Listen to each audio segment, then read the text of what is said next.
1. 성준우 네거티브 논란 앤드 대포폰 의혹. 이번 논란의 출발점은 말이었습니다. 성준우 후보는 선거 과정에서 대포폰을 활용한 여론조작 가능성을 언급하며 특정 캠프를 지목했습니다. 인구 3만에서 5만 규모의 지역에서는 이론적으로는 대포폰을 활용한 여론조작이 가능하다는 분석은 있습니다. 하지만 중요한 건 가능성이 아니라 사실입니다. 인터뷰에 따르면 지목된 대리업체와 당사자는 해당 의혹과 무관하다고 주장하고 있습니다. 또한 전북경찰청 수사 과정에서도 해당 업체나 특정 인물은 수사를 받은 적이 없었다는 주장도 나옵니다. 그렇다면 질문이 남습니다. 대포폰 의혹은 어디에서 시작된 것인가? 과연 그 여론조작은 어느 후보 측과 관련된 것인지도 반드시 밝혀져야 할 부분입니다. 선거에서 가장 위험한 것은 검증되지 않은 주장과 아니면 말고식 네거티브입니다. 일각에서는 당시 여론조사 1위를 달리던 김진명 후보를 겨냥한 네거티브 공세였다는 해석도 나오고 있습니다.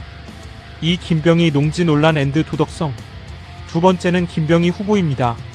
이번 논란은 단순한 토지 보유 문제가 아닙니다.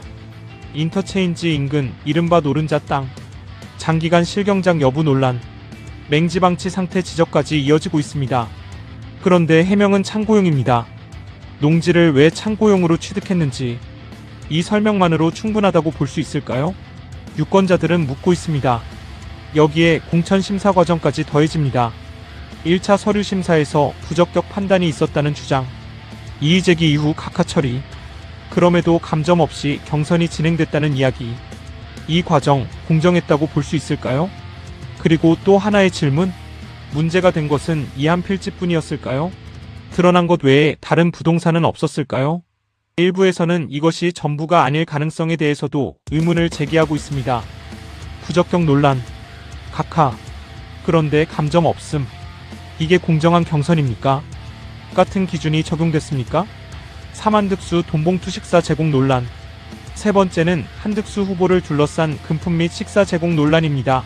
일부 모임과 관련해 금품 제공 의혹이 제기되었고 선거법 위반 가능성도 거론되고 있습니다. 현재 이 역시 사실 확인이 필요한 사안으로 남아있습니다. 4. 김진명 낙마와 의문. 그렇다면 또 하나의 질문이 남습니다. 여론조사에서 앞서던 1위 후보가 왜 경선에서 탈락했는가? 녹취에서 등장한 돈이 없어서 떨어졌다는 발언. 이 발언은 단순한 개인 의견일까요? 아니면 선거 구조를 보여주는 단면일까요? 5. 결론, 공천 시스템 앤드 유권자 선택.